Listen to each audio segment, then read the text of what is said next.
Avec son tracé à la fois court et technique, le circuit Jules Tachny de Mettey était le théâtre idéal pour accueillir la finale de l'European VF1 Cup 2015. Grâce à un peu d'adresse et un peu de chance aussi, lors du jeu de la Sarbacane, l'équipe Jack Motors 1, représentée par Laurent Jaspers, pouvait placer la numéro 44 en pole position devant les leaders du championnat, la 277 d'Allure Team 2, avec Guillaume Mondron au volant. On retrouvait encore en deuxième ligne la 278 Acom Racing de Stéphane Charlier et la 285 Otto KSC Corse Team de Claudio Capelli.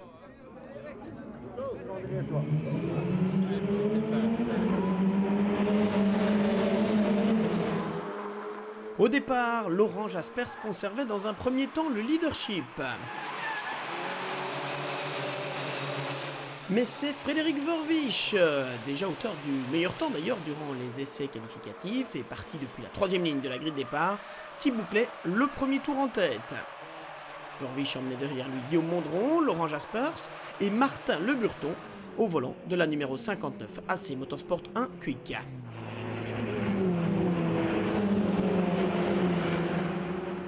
Ce début de course était par contre catastrophique pour l'équipe Allure Team 1.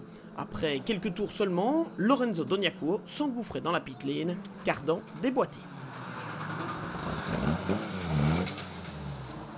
On a des cardans qui sortent de la boîte. Le cardan rentre dans la boîte, apparemment il est sorti. Bon voilà, pas terrible quoi. C'est pour nous aider. Là maintenant on vient de perdre un tour, donc je crois que ça va être chaud quoi, parce qu'il faut vraiment que nos concurrents directs, puisqu'on joue le championnat, aient les mêmes problèmes que nous, parce que sinon je ne vois pas comment on va faire. Au fil des premières heures de course et des premiers ravitaillements, le classement se décantait. C'est la 277 Allure Team 2 qui prenait le maximum de points après 5 heures en pointant au commandement. Guillaume Mondron, Fred Capras, Cédric Bolon et Édouard Mondron réalisaient donc une superbe opération dans le cadre du championnat. Mais dans leur sillage immédiat, la 280 Socarden, pilotée par Kevin Balthazar, Renaud Martin, Christophe Nivarlet et François Verbist, restait en embuscade. Même si ses chances de titre étaient compromises, le quatuor voulait toujours y croire. Après avoir mené un moment la course, la 285 Otto KSC Corse Team de Capelli et Sordini se plaçait au troisième rang, devant la 59 AC Motorsport 1 Quick de Kédé, Perrin, Van Dalen et Le Burton. Le top 5 était complété par la 291 de l'étonnante équipe Bustin by Come2You Racing, avec Bustin, Munkens, Kluiskens et Gall derrière le volant. Mais quelques minutes après la mi-course, la 277 Allure Team 2, soit la voiture des leaders, rentrait dans la pit lane pour un arrêt imprévu. Je l'ai senti tout de suite à la descente, le virage qui descend. Je veux dire, la voiture tout de suite plus de frein et le comportement un peu mou à l'arrière. Je croyais au début que c'était une crevaison. Et non? Non, un cardan un peu plus grave quoi. Mais les mécanos ont très bien travaillé, ils ont réparé très rapidement et je pense que ça va aller. 30 minutes plus tard, on déplorait aussi l'accident, vous le voyez à l'image, de la numéro 55 de Poison Ivy for Race, alors piloté par Martine Perdieux. Heureusement, le pilote s'en tirait sans mal. À un peu plus de 2 heures de l'arrivée, c'était au tour de la 280 Socarden, qui se battait alors pour la victoire, de rentrer au stand avec des problèmes techniques. On a un petit souci de frein, donc on remarque depuis 2 relais là maintenant avec François et Kevin un derrière l'autre que beaucoup de vibrations et on vient de vraiment décider là maintenant de changer les plaquettes et les disques.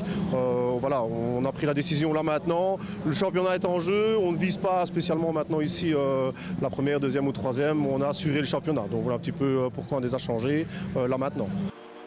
Mais on n'était pas encore au bout de nos surprises. Revenu dans le tiercé de tête, l'équipe Allure Team 1 visait la victoire malgré son problème de cardan en début de course et même un petit accrochage à l'épingle.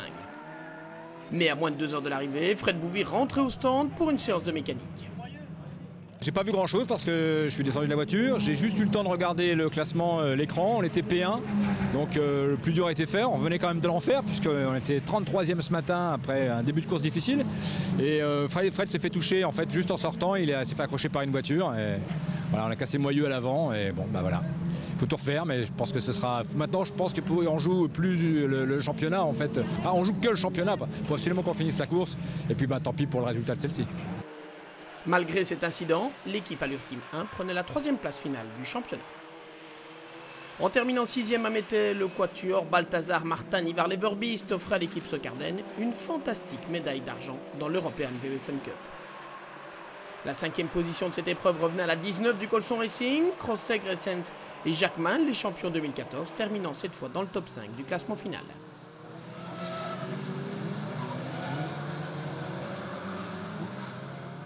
Après une course de toute beauté, la 291 de Bustin by Come to You échouait de peu au pied du podium avec Dominique Bustin, Olivier Munkens, Sébastien Kluiskens et Arnaud Gall.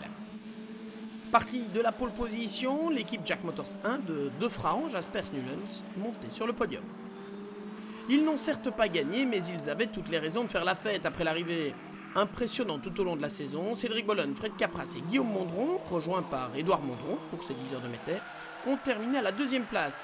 Mais ils ont surtout coiffé une couronne amplement méritée. On ne l'a pas eu l'année passée, on a été vice, donc voilà, cette année on était ici pour le reconquérir et ça c'est chose faite grâce au travail de toute l'équipe, à l'URTeam et tout. Philippe Bollen qui a fait une voiture sur le poil, donc c'est magnifique. On est super content de l'avoir eu. Et la victoire alors? Eh bien, elle est revenue à l'équipe italienne d'Otto Capaese Corse Team. Une fantastique performance pour Claudio Capelli et Federico Sordini qui terminaient cette saison en guise de feu d'artifice.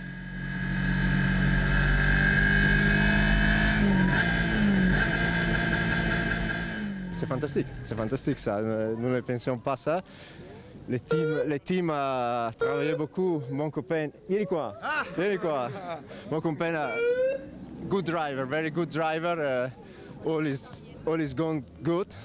We are very happy. On revoit le classement de cette ultime épreuve de la saison avec la victoire de Otto Capace Corse Team devant Allure Team 2, Jack Motors 1, Bustin by Come to You Racing et le Colson Racing 5e. La saison 2015 a donc rendu tous ses verdicts avec le sacre d'Allure Team 2. Rendez-vous est pris en 2016 pour une autre campagne de l'European VFN Cup à ne surtout pas manquer.